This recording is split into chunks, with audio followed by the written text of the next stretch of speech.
My whole life I spent training. Day after day it was the same. Sword, stance, repetition, over and over again without rest. But while everyone else kept progressing, I always fell behind. No matter how hard I tried or how many times I fell and got back up, it was never enough. I was born into a family where geniuses seemed like monsters, and compared to them, I was just average.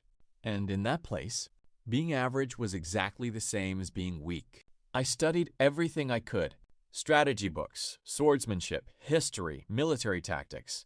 If there was a way to improve, I was going to find it. If there was something to learn, I wasn't going to let the opportunity slip by. I truly believed that if I worked harder than everyone else, I would eventually catch up to them. But that never happened. While I spent my days studying and training, they were simply born strong. I had to fight for every small step forward, while they seemed to advance without even trying. And as if that weren't enough, my own siblings never missed a chance to remind me how weak I was. Every mistake, every stumble, and every defeat gave them a reason to mock me. Pathetic, useless, you'll never amount to anything. At first, those words devastated me, but over time they stopped hurting. They simply became a part of my life. The only exception was Elena, my older sister. She was the only person who never looked at me as if I were a failure. While everyone else saw only my weaknesses, she always saw the effort behind every attempt. When others laughed at me, she stood by my side. "Don't push yourself too hard. I'm here for you," she used to tell me. I never understood why. Elena was strong, respected, and admired by everyone. She had no reason to care about someone like me. And yet, she was always there. In a world where no one believed I was worth anything, she was the only person who made me feel that perhaps I still had a place. Over time, I ceased to be invisible, not because I had grown stronger, but because my family finally found a way to turn my existence to their advantage. They used me as a pawn in a marriage of convenience. They never asked what I wanted. They simply told me it was for the good of the family. And, as always, I accepted it without a word. That was when I met her. At first, I thought she would be just like everyone else, cold, distant, and polite only out of obligation. But I was wrong. She was different. She never looked at me with scorn, never mocked me, and never compared me to anyone else. She simply treated me like a human being. Little by little, we began spending time together. We talked about anything and everything, walked through the city, and before I knew it, every conversation made me feel a little more at ease. For the first time in a long while, I stopped feeling like I was just a burden. Her smile never seemed forced, and her voice conveyed a warmth I had never known before. Without realizing it, I began to believe in something that had seemed impossible until then, that perhaps someone could truly care for me, not because of my surname or out of obligation, but simply for who I was. And so, I began to look forward to seeing her every day. I sought out any excuse to be with her, enjoyed her company, and gradually learned to trust her. Because in a world where almost everything was a lie, she was the only person who felt completely real. The day of the awakening had finally arrived. For any other family, it might have been just an important ceremony. But for mine, it was far more than that. It was the day that determined your worth and whether you deserved to bear our surname.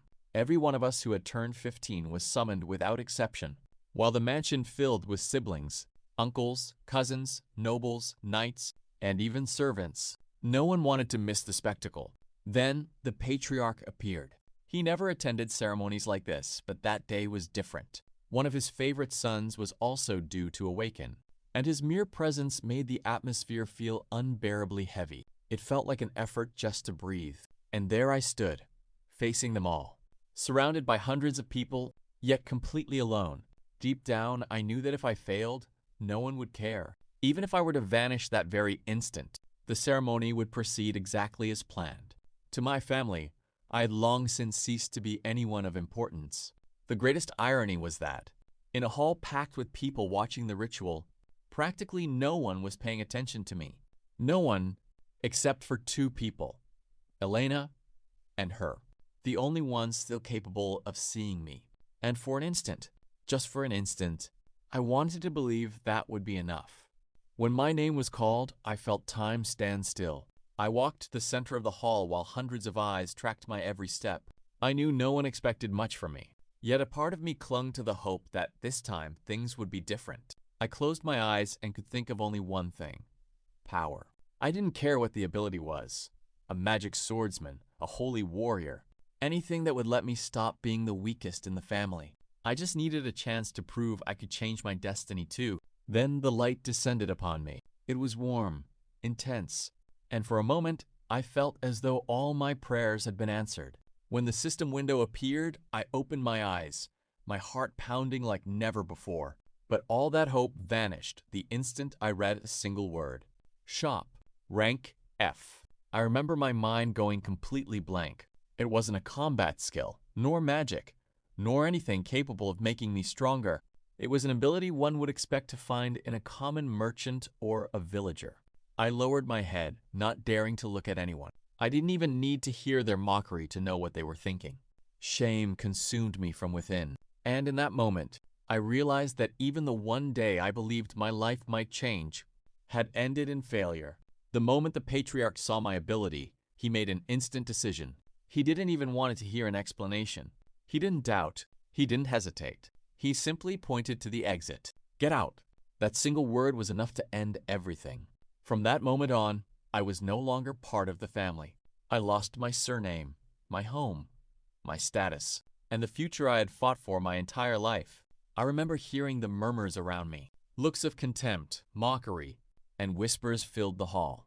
Yet they sounded increasingly distant. It was as if my mind had drifted away. Then the real pain began. It wasn't physical pain, but something far deeper. I felt as though my head were splitting in two as thousands of memories surfaced from nowhere. Memories that didn't belong to this life. I saw giant cities, illuminated streets, buildings, screens, money, a world completely different from the one I knew. And along with those images came emotions I had never felt before: striving, regret, loneliness, and the memory of another life that had also ended in failure. That was when I understood what was truly happening. Those memories weren't an illusion. They were mine. I had lived another life before this one, and now I was remembering it in full. As my family cast me out, believing they had destroyed my future, they had actually awakened the greatest opportunity I had ever known. This wasn't the end of my story. It was the beginning of my second life. Before walking through that door, I looked up one last time. I wasn't looking for pity. I just wanted to know if even one person regretted what was happening. First, I looked at Elena, my sister, the only one who had always stood by my side. But when our eyes met, I no longer saw the usual affection. I found only disappointment. It was as if a part of me finally shattered. Then I looked at her, the woman who had made me believe I could still be loved. For a time, I thought her smiles were sincere, that everything we shared had been real. But the expression with which she watched me made it clear. There was no sadness, no regret, only contempt. In that moment, I realized I had been clinging to an illusion. I had never been important to them. I had never been someone worth protecting. While I gave everything I had, they saw nothing but a failure. Curiously, that truth didn't destroy me. It set me free. With the memories of my past life fully awakened, I realized I no longer needed anything from that family. I didn't need their name, their recognition, or their approval. The only thing I needed was the knowledge I had just regained. While they continued to believe they had just cast aside a failure, I could already see a completely different future. I knew things no one in that world could imagine, and for the first time in my memory, I felt true confidence. Without looking back, I took my first step toward the exit. It wasn't the step of someone who had been defeated. It was the step of someone who had just been given a second chance, and who would one day return to show them the worst mistake they had ever made. I left the castle with absolutely nothing. I no longer had a surname to back me up, a home to return to, or a guaranteed future. Yet curiously, I was also free of any chains holding me back. There was only one thing I was certain of. If I wanted to survive in this world, I first had to understand how it worked. And after regaining the memories of my past life, I knew exactly what the true power driving any kingdom was: money. I looked up as I walked through the city. It was enormous, far larger than I remembered. The streets were teeming with merchants, adventurers, artisans, and nobles. There was noise everywhere, but also opportunity. Best of all, no one knew who I was. To these people, I was just another stranger. And this time, that worked entirely to my advantage. My first objective was to find the Merchant's Guild. I asked for directions, followed the signs, and traversed half the city without stopping. It took quite a while, but I was in no rush. I knew that place would be the first step toward changing my destiny. When I finally found it, I stood gazing at the building for a few moments. It wasn't a training ground or a hall where abilities were awakened, yet I was certain that this place would shape my future, far more than any sword ever could. I took a deep breath and walked toward the entrance, because if I had learned anything in my 2 lives, it was that true power didn't always belong to the strongest man. Often, it belonged to the one who understood how to move money. And that was the path I would follow from that moment on. As soon as I stepped through the doors of the Merchant's Guild, I realized the place never slept. People were negotiating in every corner. Merchants sealing deals, adventurers selling materials, and messengers coming and going without pausing for even a second. It was chaos, but a perfectly organized chaos. Something important was happening, though I didn't have the time right then to figure out what it was. Without wasting a moment, I walked straight to the counter. If I wanted to start a new life, this was the first place I needed to go. The receptionist was an elf with golden hair and a serene gaze. As I approached, her eyes swept over my uniform with keen interest, even though I had just been disowned. The clothes I wore still belonged to one of the kingdom's most influential noble families. That alone was enough to completely change her attitude. Her expression softened, and she greeted me with a professional smile. "Welcome to the Merchant's Guild. How may I help you?" I found it curious. She didn't know who I was. She knew nothing of my history or the fact that I no longer had a home to return to. All she saw was the uniform I was wearing, and in this world, appearances still carried a great deal of weight. Even so, I had no intention of correcting the misunderstanding. If people were going to treat me with respect because of my attire, I would make the most of that advantage while I could. After all, I had learned across my 2 lives that opportunity rarely knocks twice, and this time, I wasn't going to let a single chance slip away. The receptionist gave me a friendly smile and immediately got down to business. "Are you here on business?" I nodded without hesitation. "I want to rent a space to open a shop." Her expression lit up instantly, as if she had been expecting that very answer. "Perfect. In that case, could you show me your membership card?" I fell silent for a moment. I didn't have one. "I'm sorry, I'm not a member of the guild." Her smile didn't vanish, but it became much more professional. "I understand. In that case, is your family registered with the guild?" That question caught me off guard. I lowered my gaze for a moment before answering. "I don't have a family anymore." For the first time, I noticed a shift in her expression. It wasn't contempt, but confusion. Her eyes swept over my uniform again, trying to fathom how someone dressed like a noble could say such a thing. "Then, a sponsor? A merchant who can vouch for you?" I slowly shook my head. That single gesture changed everything. It wasn't anything overt. No one raised their voice or treated me rudely. I simply ceased to be an important client. Without a name, a family, or anyone to back me, I was nothing more than another stranger trying to make his way in the world. Curiously, that didn't discourage me. In fact, it confirmed that I was in the right place. If I wanted to build something that was truly my own, I would have to start exactly there, without privileges, without influence, and without relying on anyone else. After all, the strongest foundations are always built from scratch. The receptionist maintained her pleasant expression while giving a slight shake of her head. "I'm sorry, but I can't help you. To secure space within the guild, you must first be a member. And to become a member, you need the endorsement of a registered merchant or an authorized sponsor." I nodded without arguing. It wasn't an unfair rule. It was simply another barrier for those starting from scratch. I was about to leave when a shout rang out across the hall. "Merchant's Guild!" All conversation ceased instantly. I turned my head and saw a man who was completely beside himself. He was pointing at the staff while screaming at the top of his lungs. "You're monsters! You care only about money and power. You ruin anyone who doesn't have the means to defend themselves." The atmosphere grew awkward. What struck me was that no one responded. No one tried to argue with him or prove him wrong. They simply watched him in silence. That was what caught my attention. Before I could move closer to hear better, several guards appeared and restrained him. The man kept shouting as they dragged him toward the exit. Yet no one present seemed surprised.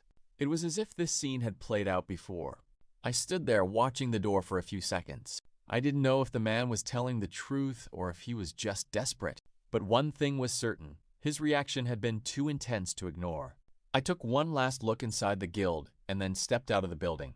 Outside, I saw him walking in the distance, still furious and muttering to himself.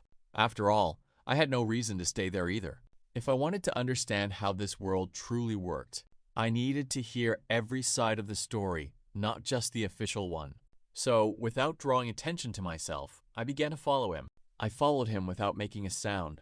He walked the entire way with his head down. He didn't look like a dangerous man, just someone utterly defeated. After walking a few blocks, he stopped in front of a small blacksmith shop. The sign was old, the walls were neglected, and there wasn't a single customer in sight. I stepped in behind him without saying a word. "It's closed." His reply was immediate. He didn't even bother to look up. He was holding a bottle, and the smell of alcohol filled the room. "Why is it closed?" He let out a bitter laugh before answering. "None of your business." Anyone else would have walked away after hearing that. Not me. Even so, I'd like to know what happened. The man clicked his tongue and shook his head. "I'm not in the mood to talk." I didn't press the issue. Instead, I began to look around the shop. The forge was still in good condition. The shelves were stocked with goods. And, most importantly, the shop was located on a busy street. The problem didn't seem to be the location, but the owner. That was when an idea struck me. "Would you mind if I used the space by the entrance to sell some products?" The blacksmith finally looked up and studied me with a puzzled expression, as if he couldn't fathom why anyone would ask such a thing. After a few seconds, he took another swig from the bottle and replied indifferently, "Do whatever you want." That was all I needed. There were no contracts, no permits, and no conditions. But there was also no one to stop me from getting started. I looked at the shop entrance, the bustling street, and the empty space in front of the forge. For the first time since being expelled from the castle, I had a starting point. It wasn't a grand shop, nor a famous business, but it was the place where I would begin building everything from scratch. I took a deep breath, and for the first time since awakening my ability, decided to examine it without prejudice. Shop. Up until then, I had viewed it merely as a useless ability. But if I truly wanted a fresh start, I first had to understand the full extent of what it could do. I opened the system menu and began reviewing each option. Shop, stats, skills. Everything was far more complex than I had imagined. Then, I spotted a skill that caught my eye. Set up stall. Let's see what you do. As soon as I activated it, a blue structure appeared before me. It was completely transparent, and I could move it freely across the ground, much like the build mode in a video game. I simply had to point to a spot, and the system would show me exactly where the stall would be placed. I smiled without realizing it. It was far more practical than I had expected. I positioned the structure right in front of the blacksmith's shop, where passers-by would be sure to see it. "This spot works." I confirmed the location, and the blue light vanished instantly. In its place appeared a simple wooden table with a basket resting on top. I stepped closer to inspect it. Inside lay exactly 10 loaves of bread. Nothing else. I stood there in silence for a few moments, gazing at them. Anyone else would have dismissed it as an insignificant stall. A simple table with 10 loaves of bread. Didn't look like the beginning of a grand story. But I didn't see it for what it was at that moment. I saw what it could become. I smiled faintly. After all, every great business starts small, and that humble stall was the first step toward building mine. As soon as I opened the system, a new window appeared before me. Product available. Bread. Purchase price. 1 copper coin. I stared at the information for a few seconds. So, I have to buy the products from the system first. It was a much more logical model than I had expected. The skill didn't create money out of thin air. If I wanted to sell, I had to invest first. It was exactly like any other business. Just as I was about to close the window, a line caught my eye. Special effect. Pleasant aroma. I frowned. A special effect? I picked up one of the loaves and slowly brought it close to my face. As soon as I breathed in its scent, I froze. It was a warm, soft, and sweet aroma. It was vastly different from the coarse, heavy bread I remembered from this world. That scent felt incredibly familiar. Without thinking, I took a small bite. The moment I tasted it, a smile spread across my face. It was exactly the flavor I remembered from my previous life. The crust was slightly crisp, yet the inside was fluffy and light. It was nothing like the hard, dry bread the people of this kingdom were used to eating. I looked down at the basket. There were only 10 loaves, but I no longer saw just 10 simple loaves of bread. I saw a product that practically no one in this world had ever tasted before. And that meant only one thing. I wasn't selling bread. I was selling a completely new experience. Before I knew it, I was smiling. Because I had just discovered that my greatest advantage wasn't the shop skill, it was the knowledge of a world no one else knew. The first few minutes went exactly as I had expected. People walked past the stall, cast a quick glance, and kept going. To them, I was nothing more than another unknown vendor trying to make a living. But little by little, the aroma of the bread began to work its magic. I watched as a woman suddenly stopped. She looked around curiously and took a deep breath. Where's that smell coming from? A young man did the same a few meters further on. It smells incredible. Within seconds, several people began following the scent until they stopped in front of my small stall. I smiled to myself. The special effect was really working. One of the curious onlookers eyed a loaf of bread. What kind of bread is this? I've never seen anything like it, and the aroma is amazing. I calmly picked up one of the loaves. It's a different recipe from what you're used to. Softer, fluffier, and with a completely different flavor. I paused briefly before stating the price. 2 copper coins apiece. The man studied the bread for a few seconds. Then he reached into his pocket, took out the coins, and placed them on the table. Sounds good. Give me 2. I took the coins between my fingers and, for a moment, just stared at them. They were only 4 copper coins, but to me, they meant so much more than that. They were the first coins I had earned on my own, without relying on my family, a surname, or anyone else's money. I handed him the 2 loaves and watched as he walked away with them. Without realizing it, a smile spread across my face. Because in that moment, I knew my idea had worked. That little stall wasn't a game or an illusion. It was a real business, and I had just made my first sale. I simply watched in silence. The first customers held the bread with a touch of skepticism. They studied it for a few seconds before finally taking that first bite. As soon as they tasted it, their expressions shifted completely. This is incredible. It's much softer than I expected. One of them finished chewing and shook his head, still amazed. It's better than the bread from Rosita's bakery. Hearing that name made me pay closer attention. They sell each loaf for 4 copper coins, and this one costs only 2. I don't understand how it can be this good. I smiled to myself. I had just obtained the information I needed. I now knew the market price, and I also knew my product held a clear advantage. I didn't have to say a single word. It was the customers themselves who began to convince the others. You have to try this bread. It's really worth it. It smells amazing.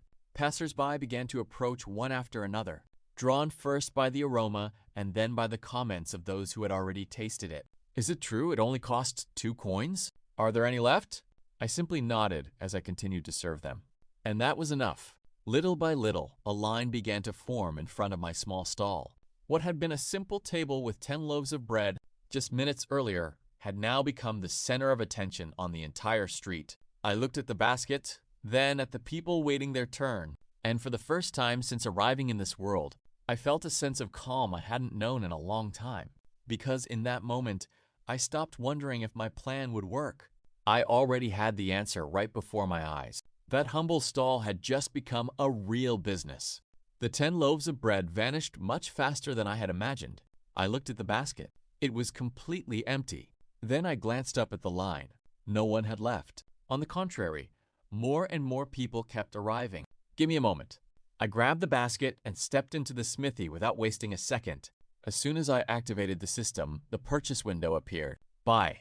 An instant later, the basket was full again with 10 freshly baked loaves. They were still warm, and the aroma was even more intense than before.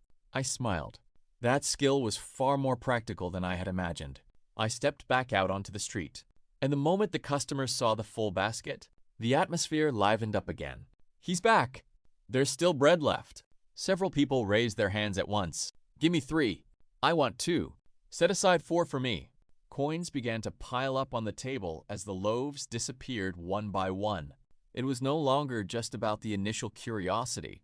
The first buyers were recommending the bread to those who had just arrived, and the line kept growing. I took it all in for a moment. This was no longer just luck. There was genuine demand. Just then, I heard a loud thud coming from inside the smithy. The blacksmith clicked his tongue in obvious annoyance. The noise from the street was impossible to ignore, so he set his bottle down on the table and walked toward the entrance to see what was happening. When he stepped through the doorway, he froze in place. In front of his shop stood a long line of people waiting to buy, and for the first time in a long while, his old smithy was surrounded by people again. I sensed his presence before I saw him. I looked up, and there he was, standing in front of the smithy with the bottle still in his hand. He was watching the line of customers with a frown, unable to fathom why so many people had gathered outside a shop that hadn't seen a visitor in months. What the hell's going on here? I didn't answer right away. Instead of explaining, I took one of the loaves from the basket and held it out to him. Try it. He eyed it warily, but eventually accepted it. First, he examined the loaf closely. Then he slowly brought it up to his face. The moment he caught the scent, his expression shifted. His eyes widened just a fraction. This smell? He spent a few seconds breathing it in, as if trying to recall something long forgotten. Then he pressed his fingers against the crust. So soft. Finally, he took a bite. He said nothing. He simply kept chewing in silence. I watched the hardness in his face gradually melt away. The weariness, the anger, and even the frustration he carried seemed to vanish with every bite. When he finished swallowing, he let out a sigh that spoke more of calm than any words could. It's incredible. He looked down at the bread and smiled with a sense of nostalgia I hadn't expected to see in someone like him. For a moment, I even forgot all my troubles. Then he looked up and turned his gaze back to the line of customers in front of the stall. There was no longer any annoyance in his eyes. There was curiosity. He handed the bread back to me, and before heading back inside the smithy, said calmly, "When you're done with the sales, come see me." I nodded without a word. As I watched him step back into the shop, I realized that something far more significant than selling another loaf of bread had just taken place. That conversation wasn't the end of a sale. It was the beginning of an opportunity. I stepped back into the smithy just as the sun was setting. I still remember the silence inside. Hours earlier, the place had felt like a tavern filled with frustration. Now, it was just him and me. The blacksmith looked up when he heard my footsteps. The bottle was still on the table, though he had barely touched it again. He didn't look like a defeated man. He looked like someone who had been waiting far too long for a chance to start over. "Sit down." It didn't sound like an order. It sounded like an invitation. I settled in across from him, never taking my eyes off his hands. They were covered in scars, the hands of someone who had worked for decades. And yet, they had ended up holding a bottle instead of a hammer. He slid a glass toward me. "Don't worry, it's grape juice." I took the glass. Neither of us spoke for a few seconds. He was the one who broke the silence. "I was an idiot to you earlier." I gave a small smile. He didn't need to apologize. If he had lived through even one of the lives I remembered, he probably would have reacted the same way. He took a deep breath before continuing. "I was carrying too much on my shoulders, and I ended up taking my frustration out on the wrong person." Then he looked up at me. It was the first time I felt he was truly seeing me, not as a child, not as a customer, but as someone capable of changing things. "I saw what happened outside, and I think you and I should talk business." The blacksmith set the bottle down on the table and let out a long sigh. "My business is dying." He didn't sound angry. He sounded defeated. I let my gaze sweep across the smithy. The weapons were flawless. The workshop was excellent. So why was it empty? "The Merchants Guild wants this property." He pointed to an old document hanging on the wall. "But they can't take it from me. This place belonged to my father, and the king granted it to him personally." Now I understood. They couldn't buy the smithy, so they decided to destroy the owner. My suppliers vanished. Customers stopped coming. They spread rumors, and anyone who did business with me ended up under pressure. He smiled bitterly. In the end, no one came back. I remained silent, weighing every word. The location was excellent. The building was protected, and yet it was on the verge of bankruptcy. Then he pointed at me, "And then you showed up. In just a few hours, you brought in more customers than I had in months. He locked eyes with me. I don't know how you did it, but I see an opportunity. I leaned forward slightly, because I had just realized that this wasn't merely a smithy. It was the opening move of a trade war. I listened to him to the end without interrupting. When he finished, silence filled the smithy once more. I rested my elbows on the table and mentally reviewed everything I had seen that day. The location was excellent. The problem had never been his weapons. The problem was that no one walked through that door anymore. I looked up. If you expect me to sell your swords, that's going to be difficult. The blacksmith didn't answer. He simply waited for me to finish. But if what you want is to breathe new life into this place, that's a different story. A small smile appeared on my face. I can help you. His eyebrows shot up in surprise. How? I shook my head. You'll understand tomorrow. It wasn't the time to explain. First, I needed to prove that my idea worked. The blacksmith let out a soft chuckle before rising from his chair. Tell me one thing. Do you have a place to sleep?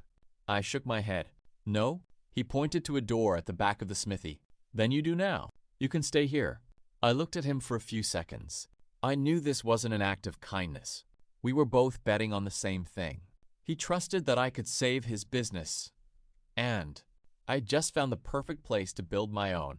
The next morning, I didn't set up the stall the way I had the day before. This time, I had a plan. I had a sign made and placed it right in front of the blacksmith's shop. Visit the blacksmith's shop and get a free loaf of bread. It was a simple offer, but enough to spark curiosity. The first ones to stop were a group of adventurers. Free bread? I nodded with a smile. You just have to go inside and take a look. They glanced at one another. After all, sooner or later, they would need to buy gear. They had nothing to lose by going in. I watched them walk through the door as the blacksmith greeted them with obvious surprise.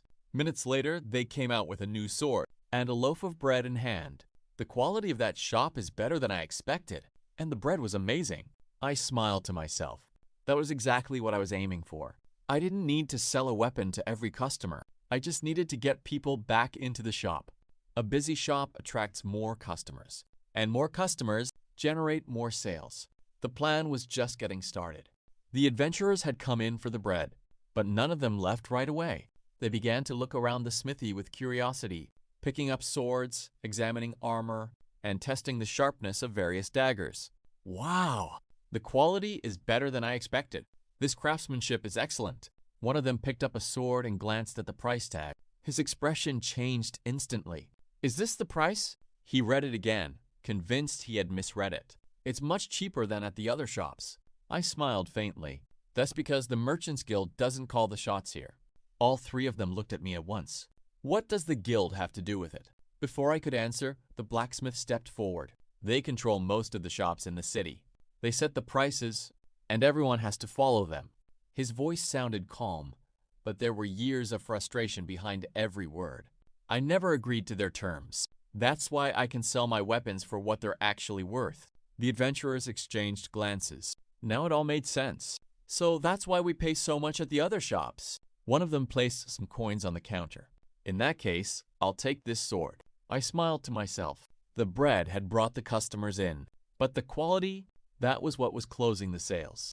The line kept moving, customer after customer, until someone broke the rhythm. A woman with purple hair planted herself in front of my stall and spoke without even glancing at the price. I want 50 loaves of bread. For a moment, I thought I'd misheard. 50? That wasn't a normal purchase. She was likely planning to resell them, but I didn't mind. As long as she kept buying from me, we both came out ahead. That's when an idea struck me. If you buy 100, I can give you a discount. Her eyes lit up immediately. Really? I nodded with a smile. 10%. The woman barely hesitated before answering. Then I'll take 100. Coins began to pile up on the table. It was by far the biggest sale I'd made since opening the stall. As I arranged the baskets, I couldn't help but notice her expression. She was smiling, but it wasn't the smile of a satisfied customer.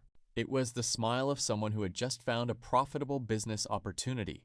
And, to be honest, I was thinking exactly the same thing. The line kept moving. Business was going better than I had imagined. Every few seconds, new coins landed on the table. Until suddenly, people began to step aside. No one said a word. They simply made way for him. I looked up. A man in his 40s was walking straight toward my stall. He wore an impeccable black suit and white gloves that had never touched the city dust. His bearing was elegant, almost military. He didn't look like an adventurer, nor a merchant, but judging by the crowd's reaction, he was someone important. He stopped in front of the basket and studied the loaves closely. He didn't ask the price, nor did he try to haggle. First, he closed his eyes and inhaled deeply. His expression changed instantly. "What an aroma!" he murmured to himself before looking at me. "May I taste one?" "Of course." I handed him a freshly baked loaf. He held it in his hands for a few seconds, as if examining a work of art. Then he took a small bite. There was no exaggerated reaction, just a slight movement at the corners of his mouth. But it was enough. For an instant, the serious expression he had worn since arriving vanished. He continued chewing slowly, savoring every bite. That was when I realized I wasn't dealing with just any customer. That man, he had come for the bread. But I had a feeling he would end up changing far more than just my sales. The man took the bag. He held it with one hand. 20 loaves. I nodded. "Thank you for your purchase." He placed the coins on the table. He didn't ask the price. He didn't try to haggle. He simply turned around and left. As I watched him walk away, I had the feeling he would be back, and that next time, he wouldn't come alone. Little by little, the street grew quiet again. The last sale was over. The customers began to disperse. At last, silence returned. I took a deep breath. It had been 2 exhausting days, but it had been worth it. I activated the system interface. A blue window appeared before me. Total sales, 500 loaves. Revenue, 1,000 copper coins. Cost, 500 copper coins. Net profit, 500 copper coins. I couldn't help but smile. Just a few days ago, I didn't even have a place to sleep. Now, I had just earned my first 5 silver coins from my own business. It wasn't a fortune, but it was the first brick of something much bigger. The coins vanished from the table and were automatically stored in my inventory. Secure, organized, ready to use at any moment. I closed the system window and looked at the empty stall. 500 loaves in just 2 days. If this was what I could do starting from scratch, I couldn't imagine how far I'd go once my shop evolved. And that thought made me smile. Sales continued, one after another. The air was filled with conversation and the sound of coins clinking on the table, until everything went silent. It wasn't because someone screamed. It was because people stopped talking. All eyes turned in the same direction. I looked up. A man was making his way through the crowd. Tall, obese, dressed in a red suit covered in gold trim. Every step exuded arrogance, and no one dared to stop him. He hadn't come to buy. He hadn't come to ask questions. He kept walking until he stood right in front of my stall. He studied me for a few seconds. Then he raised his leg. Crack! The table snapped in two. Loaves of bread went flying and rolled across the street. Coins clattered to the ground. For a few seconds, no one said a word. I clenched my fists. "What the hell are you doing?" The man let out a mocking laugh. He didn't even seem annoyed. To him, this was the most normal thing in the world. He pointed a finger at me. "Who gave you permission to set up a stall here?" I frowned. Permission? A smug smile appeared beneath his enormous mustache. Exactly. He straightened his back and adjusted his elegant coat. "I represent the Merchants Guild." He paused briefly, as if savoring my reaction. "And this entire district is under our authority." In that moment, I understood. He hadn't come for a table. He had come to remind everyone who ran this city. The crash brought the blacksmith out of his shop. "What the hell's going on?" But upon seeing the scene at the entrance, he froze. The table was smashed to pieces. Loaves of bread lay scattered across the street. And standing before the wreckage was that man. His expression instantly hardened. "You..." He took a step forward and pointed toward the exit. "Get off my property." The guild representative let out a mocking laugh. He didn't even budge. He simply pointed a finger at me. "That boy is selling without authorization." He raised his voice so everyone could hear. "Trading without the guild's permission is a violation of the rules." The blacksmith took another step. "He's selling right in front of my shop, and I was the one who gave him permission." The representative smiled scornfully. "Your permission is worthless." He adjusted his coat with infuriating calm. "This district falls under the authority of the Merchants Guild. The blacksmith stared him down. Not this property. The atmosphere turned icy. No one nearby dared to intervene. The two men stood face to face, locking eyes. Then the representative spoke one last time. If you continue to defy the guild's authority, he paused briefly, and force me to resolve this by the use of force. I looked around. The crowd. The guild guards. The blacksmith. Until that moment, I had simply been selling bread. Now, I had just become the center of a war against the Merchants Guild. When it was all over, I activated the system once more. The window appeared before me. Stall status damaged. I blinked. So, the stall could be destroyed too. It made sense. After all, that fat guy had practically smashed it to pieces. I checked the repair cost. 5 copper coins. It wasn't expensive. Repair. A light swept across the interface. Stall status optimal. I smiled. 5 coins to restore it completely. Much cheaper than building another one from scratch. But then, a new message appeared. New function unlocked. I frowned. What is this? The interface changed completely. Dozens of options appeared before me. Sales permissions. Meat. Vegetables. Fruit. Dairy. Condiments. Beverages. My eyes scanned each category. Each one had a different price. I wasn't buying food. I was buying the right to sell it. That meant my shop could expand. And there was more. Equipment. Refrigerators. Stoves. Tables. Chairs. Utensils.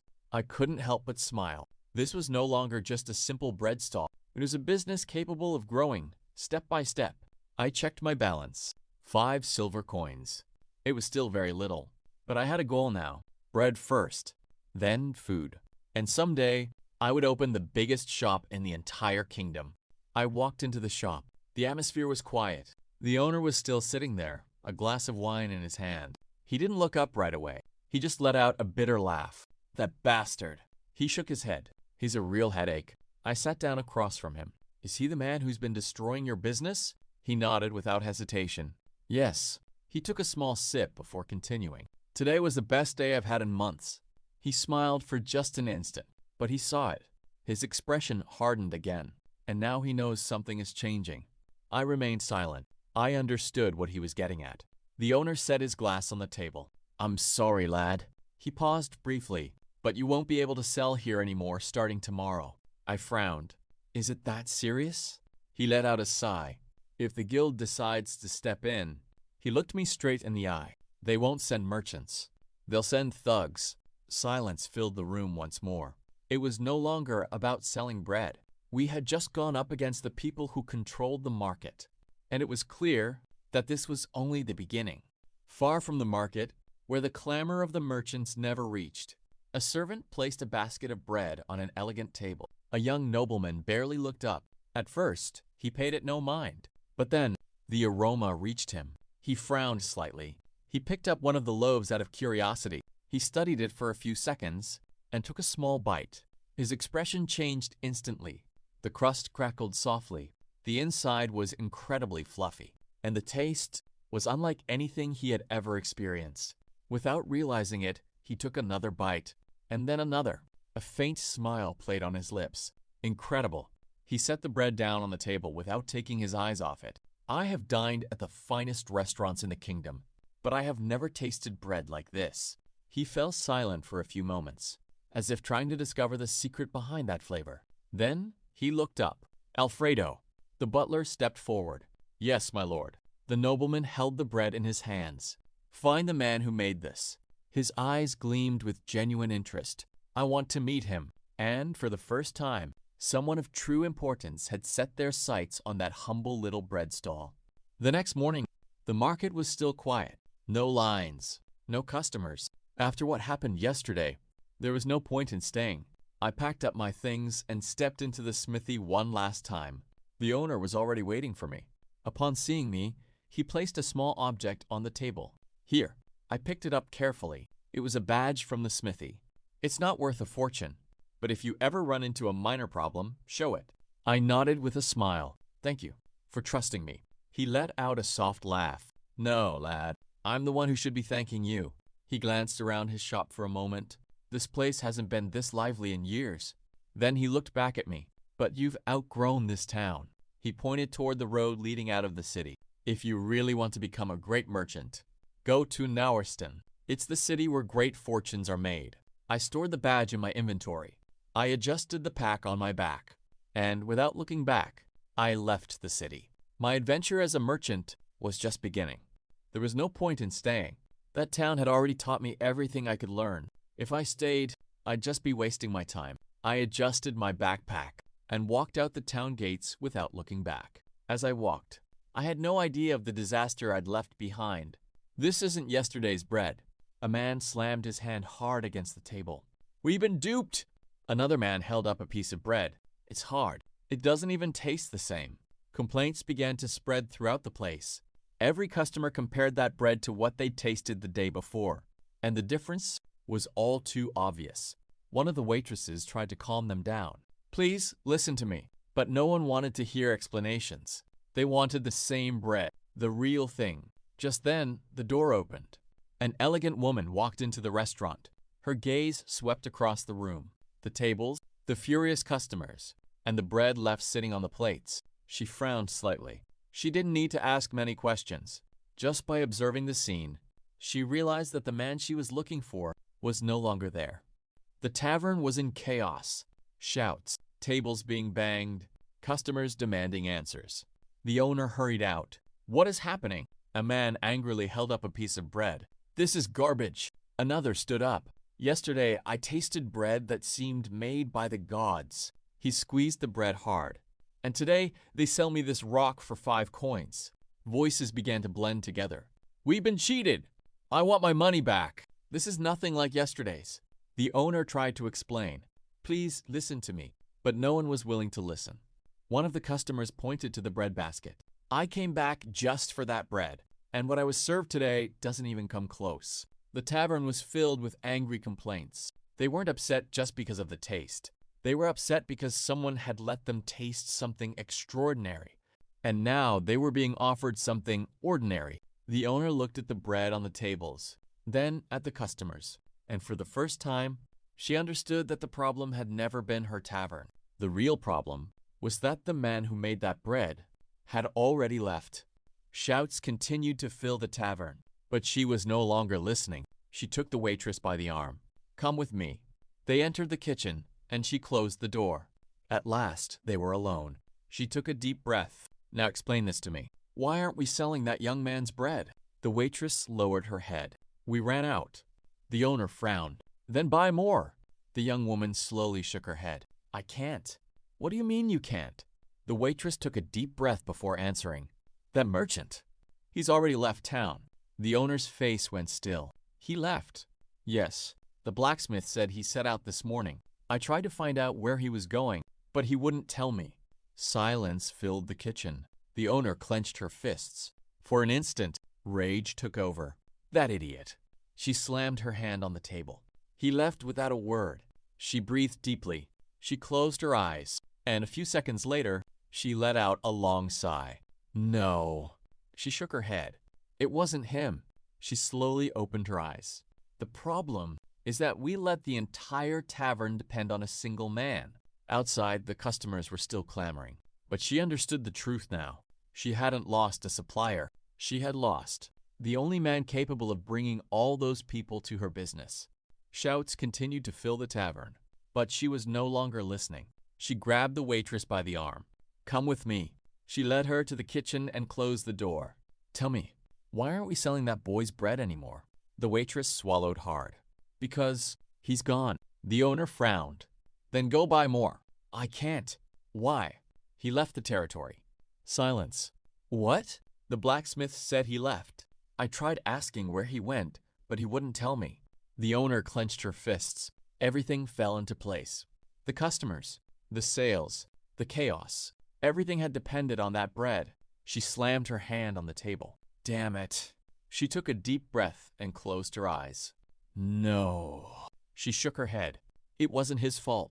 She opened her eyes, her expression serious. The mistake was relying on a single supplier. Outside, the customers were still clamoring, but it was already too late. The merchant was already gone. He hadn't come to negotiate or to argue. He had come to collect. It seems the deadline has passed. He placed a document on the counter. The owner didn't even look at it. If you don't pay the debt. He smiled calmly. The smithy becomes mine. Silence. What a shame. He shrugged. But that's how business works. The owner clenched his fists. Business? His voice was thick with rage. You caused all of this. He pointed at the man. You cut off my supplies. You scared away my customers. You manipulated the market. He breathed heavily. This was all your fault. The guild representative didn't even react. He simply maintained that arrogant smile. Call it whatever you like. In the end, he picked up the document and slid it back across the counter. The result will be the same. His gaze slowly swept over the smithy. The weapons, the walls, the forge, as if they were already his property. Because to him, the shop already had an owner. The atmosphere shifted. An elegant carriage pulled up in front of the smithy. The door opened, and a man stepped out. He was dressed like a nobleman. Behind him, 2 guards. He walked in unhurriedly. His gaze swept across the room. What is going on here? The guild representative smiled. Well, well, if it isn't the butler of the nobleman Benjamin Button. He spread his arms wide. I'm just settling a business matter. The butler barely spared him a glance. I see. He fell silent for a moment. That is not why I came. Everyone watched him. I am looking for the young man who sold bread in front of this shop. The owner sighed. You're too late. He has left this territory. The butler remained silent, as if that answer did not please him. I understand. He turned around. It seems his shop won't be opening today either. He left the smithy, and silence reclaimed the place. Because now, it wasn't just the guild looking for him. The nobility had set its sights on him as well. The butler broke the silence. Do you know where he is? The owner opened his mouth to answer, but the guild representative spoke first. As you can see, he smiled calmly. That lad didn't have permission to sell. That lad didn't have permission to sell. Rules are rules. The owner stepped forward. That's not true. But he was interrupted again. Not just anyone can do business in this territory. The butler remained silent, watching him, sizing him up. Then he spoke. Mr. Orton. The guildman's smile vanished. Yes? Would you be so kind, boss, to let Mr. Winston speak? For the first time, the guild representative hesitated. Yes. Of course.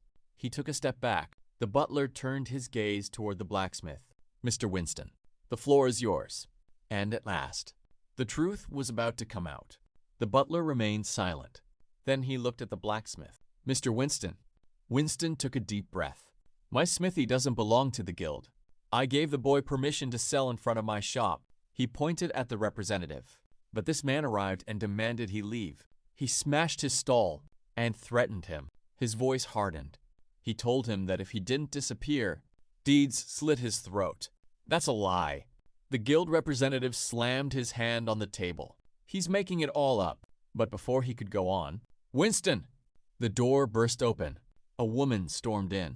She pointed straight at the representative. I've heard everything. That guild pig just threatened the boy who supplies our bread. The representative's smile vanished. The woman took another step forward.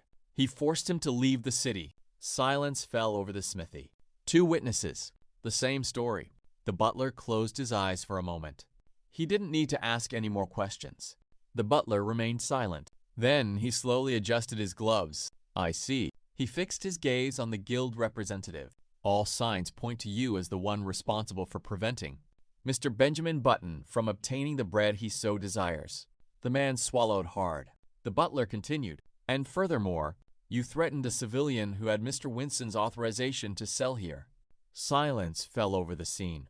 I am afraid you will have to come with us. The representative's eyes widened. What? The butler raised his hand slightly. Guards. The soldiers stepped forward immediately. Take him away. Van tried to back away, but it was already too late. A full investigation will be conducted. His gaze remained cold, and whatever we discover, that will be used against you. The guards seized him by both arms. For the first time, the guild representative stopped smiling, because he had just realized that true power has no need to raise its voice.